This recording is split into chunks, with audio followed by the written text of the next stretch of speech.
வணக்கம், welcome to Eden TV business channel. So இன்றைக்கி நம்ம ஒரு சூப்பரான பிஸ்னஸ் இன்ஃபர்மேஷன் பார்க்க போகிறோம். என்னென்னு சொல்லி பார்த்தீங்கன்னா, இங்கே பெங்களூர் பட்டணத்தில் ஷேரன் டீ ஸ்டால், அதை வந்து கேள்விப்படாதவங்களே இங்கே பெங்களூர் இருக்க மாட்டாங்க. அந்தளவுக்கு ரொம்ப ஃபேமஸான ஒரு டீ ஸ்டால். கிட்டத்தட்ட 18 வருஷமாக சக்ஸஸ்ஃபுல்லாக ஆகிட்டு இருக்கு. 100க்கும் மேற்பட்ட வெரைட்டியான டீஸ்லாம் வந்து அவங்க கொடுக்குறாங்க. அங்கே பெங்களூருக்கு நல்லாவே தெரியும். இல்லை பெங்களூர் வந்துட்டு போனால் கூட பார்த்திங்கன்னா இந்த டீயில் குடிக்காமல் இருக்க மாட்டாங்க. அந்தளவுக்கு ரொம்ப ஃபேமஸானது. ஸோ அவங்க வந்து பார்த்திங்கன்னா இப்போ புதுசாக ஃப்ரான்ச்சைஸி வந்து ஓப்பன் பண்ணியிருக்கிறாங்க. ஸோ ஆல் இண்டியா ஃபுல்லாக ஃப்ரான்ச்சைஸி கொடுக்க போகிறாங்க. ஸோ வெளிநாடுகளையும் பண்ணிக்கிட்டு இருக்காங்க. ஸோ அந்த ஒர்க்கை வந்து பண்ணிக்கிட்டு இருக்காங்க. ஸோ இதனுடைய ஃபவுண்டர், ஷேரன் டீ ஸ்டாலுடைய ஃபவுண்டர் டேனியல் அவர் நம்ம மத்தியில் இருக்கார். இதை பற்றி நம்ம டீட்டெயில் கேட்போம். நிச்சயமாக அவங்க அனைவருக்கும் பிரயோஜனமாக இருக்குன்னு நம்புகிறேன். வாங்க வீடியோக்குள்ளே போகலாம்.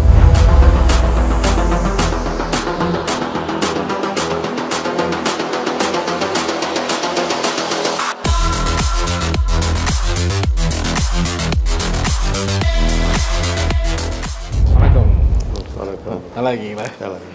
ஓகே, ரொம்ப நன்றி. உங்களுடைய நேர்காணலாம் எங்கள் ஈடன் டிவி பிஸ்னஸில் கொடுக்குறது ரொம்ப ஆச்சரியப்பட்டோம். உங்களுடைய ஷேரன் டீ ஸ்டால் அது ஃப்ரான்ச்சைஸி ஓப்பனிங். ஸோ 18 வருஷமாக நீங்கள் சக்ஸஸ்ஃபுல்லாக ரன்னிங் பண்ணிகிட்ருக்கிறீங்க. ஸோ இப்போ ஃப்ரான்ச்சைஸி ஓப்பன் பண்ண போகிறீங்க.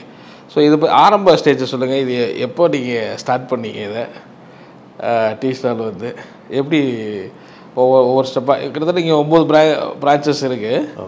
நீங்கள் எந்த வருஷத்தில் இதை ஸ்டார்ட் பண்ணீங்க? இந்த 2007 வருஷத்தில் 2007 ஸ்டார்ட் பண்ணீங்க. Okay okay. ஸ்டார்ட் பண்ணும்போது ஆரம்பத்தில் பேசிக்கான இதில் தான் ஆரம்பிச்சிருப்பீங்க. பேசிக்காக தான் டீ காஃபி. சரி சரி அது மாதிரி தான் பண்ணுவோம். Okay okay. பட் அப்போ வந்து அதுக்கப்புறம் வந்து இந்த வெரைட்டிக்கு வரீங்க. கிட்டத்தட்ட 100 வெரைட்டிக்கு மேலே போகுது. அதெல்லாம் நீங்களே கண்டுபிடிச்சதா? அதை பற்றி ஷேர் பண்ணுங்கள். எப்படி இதெல்லாம் கண்டுபிடிச்சிங்க அப்படின்னு? அது ஆரம்பத்தில் வந்து இப்போ ஒரு டீ காஃபி தான் செஞ்சுருந்தோம். சரி. ஸோ நம்ம ஏன் கொஞ்சம் டிஃப்ரெண்ட்டாக பண்ணக்கூடாது அப்படின்ற மாதிரி யோசனை வந்து தான். சரி. சரி, ஜிஞ்சர் டீ, ஏலக்காய் tea, masala tea, cinnamon tea, pepper tea, இப்படி விதவிதமாக டீங்களை. ஆக்சுவலி இப்போ நிறைய டீ ஸ்டால் அப்படி வந்துருச்சு. வெரைட்டியாக போடுறாங்க. ஆக்சுவலாக பேசிக் நீங்கள் தான் நினைக்கிறேன் ஆரம்பத்தில், இல்லை? ஆமாம் ஆமாம். 18 வருஷத்துக்கு முன்னாடி அந்த அளவுக்கு எங்கேயுமே இல்லை. Okay okay okay. அது ஆரம்பத்தில் நானே எப்படி ஆரம்பிச்சேன்னா, கடை முன்னாடி வந்து இரும்பின்னு இருந்தார் ஒருத்தர். சரி சரி. அப்போது ஒரு டீ குடிப்பா, நான் ஃப்ரெண்டு கேட்டால் எனக்கு வானா இருமல் ஜாஸ்திக்குது எனக்கு வானா. அப்போ தான் நான் ஏன் இவருக்கு ஒரு டீ செஞ்சு கொடுக்குறோம் அது இருமல் போகிற மாதிரின்னு ஒரு பெப்பர் டீ செஞ்சு கொடுத்தேன். மறாவது நாள் அவர் வரும்போது.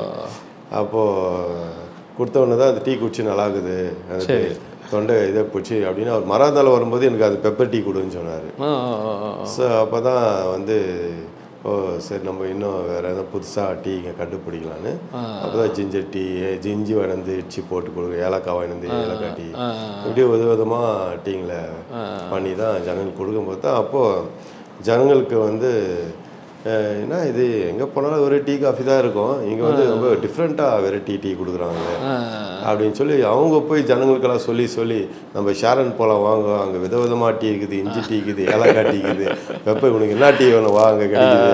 இப்போ புதுசாக வெள்ளை டீ கூட ஆரம்பிச்சுக்காங்க. அப்படி டீ, சக்கரை வியாதிக்குள்ள டீ இருக்குதாங்க, கிரீன் டீ செஞ்சு கொடுக்குறாங்க, ஆவரம் பூ டீ செய்கிறாங்க, ஐபிஸ்கஸ் டீ போட்டு கொடுக்குறாங்க, இப்படி நிறைய விதமாக டீ இருக்குது அப்படின்னு சொல்லி ஜனங்க வந்து பப்ளிசிட்டி பண்ணி அப்படியே கொடுக்குறாங்க.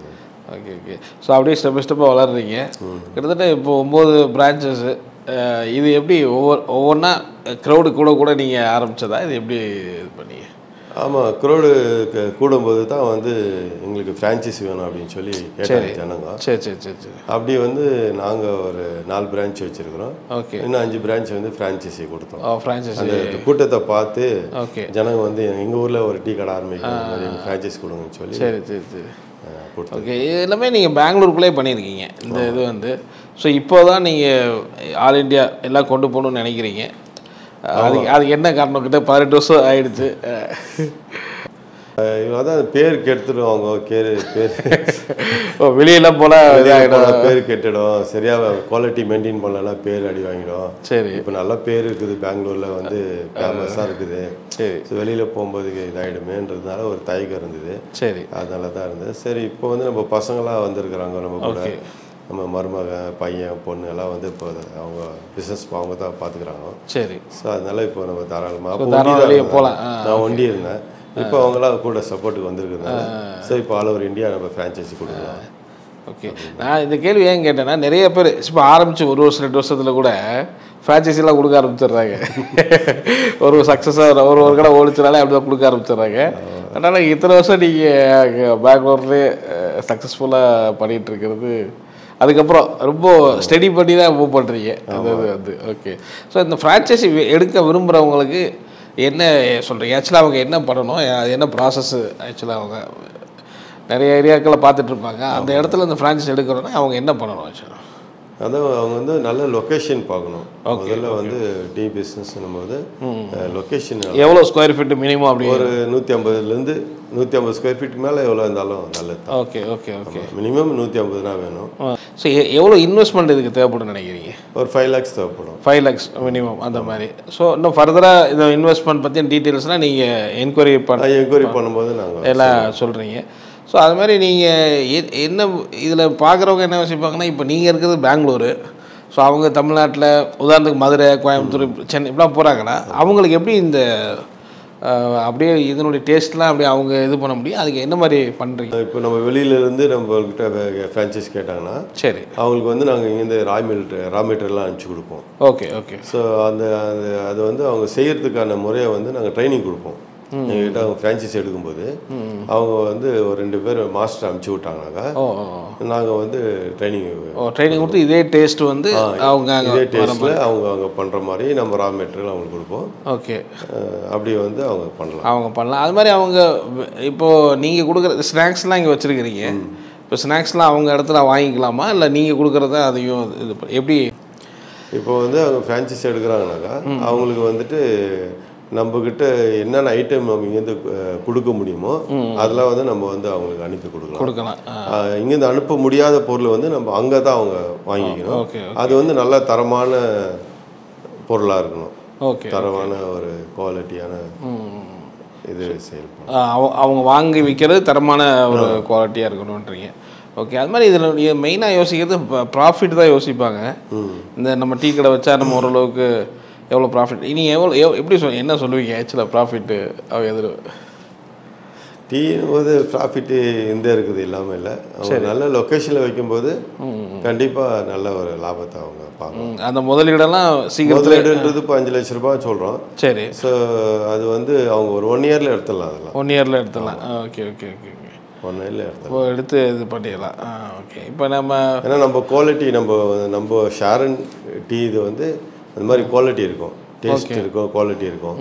ஸோ அதை வைக்கும்போது அவங்களுக்கு வந்து நல்ல கஸ்டமருங்க நல்லா தேடின்னு வரும். ஏன்னா நல்ல பொருள் எங்கே இருக்குதோ அங்கே ஜனங்க தேடி வருவாங்க. Okay okay. ஸோ அதை போகிறதுனால அவங்களுக்கு பிஸ்னஸ் நல்லா சீக்கிரமாக நல்லா பிக்கப் ஆகிடும். சீக்கிரமாக அவங்க போட்ட காசு எடுத்துடலாம். ஓகே. இது வந்து எல்லாருமே பண்ண முடியுமா? இப்போ நீங்கள் வந்து இத்தனை மார்னிங் டைம் வச்சுருப்பீங்க ஓப்பன் பண்ணி க்ளோஸ் பண்ணுறது, இது எல்லாருமே பண்ணுறதுக்கான எலிஜிபிலிட்டி கேட்குறேன். இப்போ ஒரு வீட்டில் ஹவுஸ் ஒய்ஃபாக இருப்பாங்க, அப்படியே யாரெல்லாம் அது பண்ண முடியும்னு கேட்குறேன். அந்த மாதிரிலாம் ஹவுஸ் ஒய்ஃப் கூட அவங்க கூட பண்ணலாம். Okay okay. அவங்களும் பண்ணலாம். இப்போ வேலை இல்லாமல் இருக்கிறவங்க எதுவுமே அவங்களும் பண்ணலாம். என்னன்னா கொஞ்சம் இதில் வந்து கொஞ்சம் டெடிக்கேட்டடாக இருக்கணும். இருந்து செஞ்சாக்கா அது பிஸ்னஸ் வந்து நல்ல ப்ராஃபிட் பார்க்கலாம். ஸோ இதில் யார் வேணாலுமே பண்ணலான்றீங்க? ஆமாம். ஒர்க் பண்ணிகிட்டு இருக்கிறவங்க கூட இந்த இதை பண்ண முடியும். பண்ணலாம், டெடிக்கேட்டடாக இருக்கணுன்றீங்க. ஓகே. ஸோ இந்த மேன் பவருக்குலாம் அவங்க என்ன ஹெல்ப் பண்ணுவீங்க? உங்கள் மேன் பவர், ஏன்னா நீங்கள் மெயினாக அது அந்த டீ மாஸ்டருக்கு பிடிக்கிறது போடுறதுலாம் ரொம்ப கஷ்டம். அதுக்கு நீங்கள் இது சப்போர்ட் பண்ணுவீங்களா இல்லை அவங்க என்ன பண்ணுவாங்க? மேன் பவர் வண்டி தான் அவங்க தான் பார்த்துக்கணும். சரி. ஆமாம், நாங்கள் ட்ரைனிங் கொடுப்போம். மேன் பவர் வர்றவங்களுக்கு ட்ரைனிங் கொடுப்போம். மேன் பவர் அவங்க சைடில் தான் பார்த்துக்கணும். சரி சரி சரி சரி சரி. ஒன்ஸ் அவங்க பார்த்துட்டாங்கன்னா இது பண்ணுவாங்க. நீங்கள் பார்க்குறவங்களுக்கு என்ன சொல்லுவீங்க? ஒரு டீ இந்த மாதிரி ஃப்ரான்ச்சைஸ் எடுக்க விரும்புகிறவங்களுக்கு இதில் இது இவ்வளோ சேலஞ்செலாம் இருக்குது அப்படின்னா என்ன சொல்லுவீங்க அவங்களுக்கு? எந்த அளவுக்கு மைண்ட் செட்டோடு அதை எடுக்கணும்னு நினைக்கிறீங்கன்னு கேட்குறேன். அவங்க எடுக்கிறவங்க வந்து அதான் அந்த ஒரு பிஸ்னஸ் நம்ம செய்கிறோம் அப்படின்னா அதை வந்து அவங்க முழுமையாக இந்த பிஸ்னஸை வந்து நம்ம இறங்கி அவங்க செய்யணும். ஒரு முழு ஈடுபாடோடு அவங்க வந்து அந்த பிஸ்னஸை வந்து அவங்க செஞ்சாங்கனாக்கா கண்டிப்பாக அந்த பிஸ்னஸ் வந்து க்ரோத் ஆகும். Okay okay okay. ஏன்னோ ஒரு டீ கடை வைக்கணும், யாரோ ஒரு 2 பேர் பசங்களை போட்டுட்டா அது பாட்டு ரன் ஆகும், ஓடிட்டு இருக்கோம், நம்மளுக்கு ஏதோ ஒரு சைடில் ஒரு லாபம் வரும் அப்படின்ற மாதிரி பண்ணாக்கா வேலை செய்கிறவங்கள வச்சு நம்பி அவங்க பார்த்துக்குவாங்க, அவங்க பண்ணுவாங்கன்னு சொன்னாக்கா அந்த பிஸ்னஸ் வந்து அந்த அளவுக்கு சக்ஸஸ் ஆகும். பட் இவங்க அதில் இன்வால்வ்மெண்ட் இருக்கணும், அந்த கடை மேலே இவங்களுடைய கவனம் இருக்கணும் பிஸ்னஸ் மேலே. அப்படி இருந்தாக்கா அந்த பிஸ்னஸ் வந்து அவங்க நல்லபடியாக நடத்தலாம், அவங்க நல்ல லாபத்தை பார்க்கலாம். அப்படி இருந்தால் தான் அது பண்ண முடியும். சரி சரி ஓகே. அப்போ இந்த ஸ்க்ரீனில் பார்க்குற அந்த நம்பருக்கு உங்களுக்கு கான்டாக்ட் பண்ணிங்கன்னா ஃபர்தராக உங்கள் டீமில் அவங்க பசங்க எல்லாம் அவங்க இருப்பாங்க. ஆமாம். ஸோ அவங்ககிட்ட கேட்டால் ஃபுல் டீட்டெயில்ஸ் அவங்ககிட்ட கேட்டால் ஃபுல் டீட்டெயில்ஸ் தெரிஞ்சுக்க முடியும். Okay okay. ஸோ இத்தனை வருஷமாக நீங்கள் ஃபீஸ் இருக்குது, சரி, ராயல்ட்டி இருக்குது, ஓகே, அதெல்லாம் வந்து அவங்க சொல்லுவாங்க எப்போ இந்த ராயல்ட்டி ஸ்டார்ட் ஆகும், சரி, இது ரா மெட்டீரியல் எப்படி சப்ளை பண்ணுறது எல்லாமே பார்த்து. ஸோ மித்த நிறைய பேர் ஃப்ரான்ச்சைஸி கொடுக்குறாங்க, அந்த இதுக்கும் நமக்கு என்ன டிஃப்ரெண்ட் நீங்கள் நினைக்கிறீங்க? நம்ம பேர் வந்து அந்த அளவுக்கு பப்ளிசிட்டியாக இருக்குது, ஆல் ஓவர் இந்தியா நம்ம ஷாரன் பேர் வந்து தெரியும். சரி. ஏன்னா ஆல் ஓவர் இந்தியாவிலேருந்தே ஃப்ரான்ச்சைஸி கேட்டுட்டு நாளைக்கு 4-5 பேர் ஃபோன் பண்ணி ஃப்ரான்ச்சைஸ் கேட்டுனாங்கிறாங்கன்னா அப்போ தெரியுதுன்னு தானே அர்த்தம். ஆமாம் ஆமாம். ஆல் ஓவர் இந்தியாவே தெரியும் அப்படின்றது அர்த்தம். சரி. அதில் பெங்களூரில் ரொம்ப ஃபேமஸாக இருக்குது. முக்கியமாக என்னன்னா எங்களுடைய அந்த குவாலிட்டி தான். ஓகே. ஒரு தரமான நல்ல ஒரு குவாலிட்டியான டீ, நாங்கள் டேஸ்டான ஒரு டீயை கொடுத்துருக்கோம். ஸோ ரேட்டு ரீசனபிளாக தான் இருக்கும். சரி சரி சரி. அதனால நம்பி இந்த பிஸ்னஸில் ஸ்டார்ட் பண்ணலாம். Okay okay. ரொம்ப நன்றி சார், உங்கள் நேரத்தை ஒதுக்கி எங்களோட உங்கள் பிஸ்னஸ் ஷேர் பண்ணதுக்கு ரொம்ப நன்றி. தேங்க்யூ.